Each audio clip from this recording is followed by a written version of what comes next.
En revanche, une cohérence sur la stratégie sécuritaire du gouvernement. On va le savoir après-demain, puisqu'un séminaire sur le sujet est prévu. Mais Gérald Darmanin et Marlène Schiappa ont déjà donné quelques pistes dans une interview aux Parisiens ce matin. Et notamment le retour de certains chiffres. Alors les chiffres mensuellement, autour de 6 points que voici. La lutte contre les stupéfiants, les violences conjugales, les heures de patrouille pédestres sur la voie publique, les heures de patrouille également dans les transports, les dérives sectaires et l'immigration et l'asile. Christophe Rouzet est avec nous. Il est secrétaire général du SCSI-CFDT, syndicat des cadres de la sécurité intérieure, commandant de police. Bonsoir. Merci d'être avec nous, Christophe Rouzet. D'abord, une surprise. Est-ce que vous avez été vous aussi surpris en regardant cette liste des points sur lesquels il y aurait des chiffres? On ne voit pas les coups et blessures, on ne voit pas les vols, on ne voit pas les homicides. Pourtant, on se dit que c'est sur ces sujets-là que les Français attendent le plus d'informations, non ?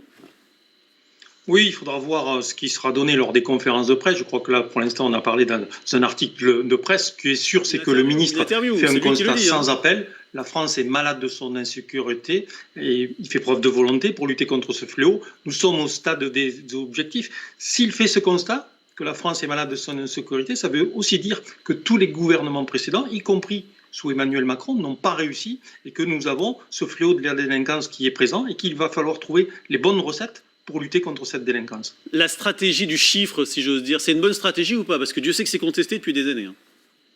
La transparence, c'est bien. Je crois que nous ne devons rien cacher aux Français et je pense que c'est l'intention du ministre. Mais attention à ne pas retomber dans la politique du chiffre que nous avons connue sous Nicolas Sarkozy, avec le sarcomètre. On avait des préfets qui étaient convoqués, qui étaient terrorisés, qui étaient convoqués au ministère de l'Intérieur, qui mettaient la pression sur les cadres de la police nationale, ce qui a conduit à un reporting des statistiques permanentes, des dérives dans la gestion des chiffres et surtout une police déshumanisée avec un management déshumanisé qui a conduit à la situation qu'on connaît aujourd'hui. Je vous rappelle, cette semaine malheureusement encore, 2 policiers sont morts en mission et 3 se sont donnés malheureusement la mort.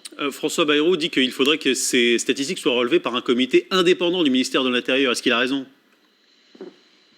Oui, je pense que c'est intéressant parce que tout n'apparaît pas dans les statistiques. Il y a des chiffres qui sont non dits et il y a des offices qui font ça très bien. Je crois qu'il faut donner l'ensemble des chiffres à la population et je crois que le séminaire qui est mis en place mercredi avec tout l'ensemble des ministres est intéressant parce qu'il faut que tous s'intéressent aux questions de sécurité car au-delà des lois, au-delà de la volonté, il faut que ce gouvernement comprenne que la sécurité d'abord ça a un coût et que surtout il faut qu'on écoute les hommes et les femmes qui font cette sécurité au quotidien, les policiers, qu'on les écoute, qu'on les protège et qu'on reconnaisse leur investissement. Merci beaucoup Christophe Rouzet pour avoir été en direct avec nous.